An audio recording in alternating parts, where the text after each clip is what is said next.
اور آخرت کی کامیابی کا دار و مدار اس دنیا کی مختصر سی زندگی پر اللہ نے رکھا ہے۔ اللہ تعالیٰ نے آخرت کی کامیابی کو دنیا کے ساتھ جوڑ دیا ہے کہ دنیا کے اندر انسان محنت کرے گا، کوشش کرے گا اللہ کو راضی کرنے کی، اللہ کے احکامات پر چلنے کی اور نبی صلی اللہ علیہ وسلم کے طریقوں پر چلنے کی کوشش کرے گا تو اللہ تعالیٰ اس کو کامیاب کر دے گا۔ اور اگر دنیا کی زندگی اپنی مرضی کے مطابق گزاری اور اپنے خاندان کنبے قبیلے والوں کو خوش کرنے کی خاطر گزاری، شیطان کو خوش کرنے کی خاطر گزاری اور اپنے نفس کو خوش کرنے کی خاطر گزاری، تو پھر کل قیامت کے دن ہمارے لیے کوئی حصہ نہیں ہوگا،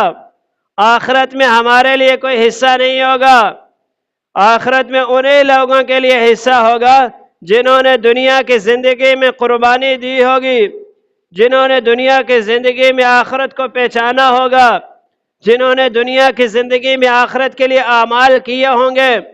جنہوں نے دنیا کی زندگی میں رہ کر کے اللہ کو خوش کیا ہوگا، اللہ کے حبیب صلی اللہ علیہ وسلم کو خوش کیا ہوگا۔ میرے بھائیو اور دوستو، بہت اچھا موقع ہمارے پاس، بہت اچھا چانس ہے، ہم اب بھی پلٹ کر کے اللہ کی طرف آ جائیں۔ موت کا کوئی بھروسہ نہیں ہے کہ کب موت کا فرشتہ پیغام لے کر کے آ جائے، اور ہم اس کو ہلکا نہ لیں، ہم اس کو آسان نہ سمجھیں۔ موت کا مرحلہ بڑا سخت مرحلہ ہے، اور موت کے ساتھ ہی پھر بڑے سخت مراحل شروع ہو جاتے ہیں۔ آج تو اللہ نے ہمیں موقع دیا ہوا ہے، ہم جوان ہیں، ہماری سانسیں چل رہی ہیں،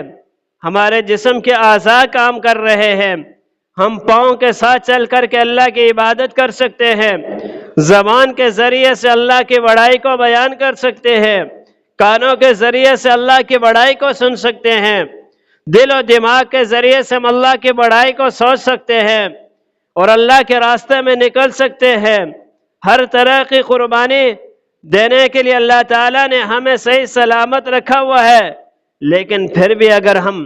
اپنی زندگی سے فائدہ نہیں اٹھاتے اور اس زندگی کو وہاں پر نہیں لگاتے جہاں پر اللہ کا منشا ہے، جہاں پر اللہ کی چاہت ہے، جہاں پر اللہ کا ارادہ ہے، جہاں پر اللہ کی مشیت ہے، تو پھر میرے بھائی اور دوستو، ہماری زندگی میں اور جانوروں کی زندگی میں کوئی فرق نہیں ہے۔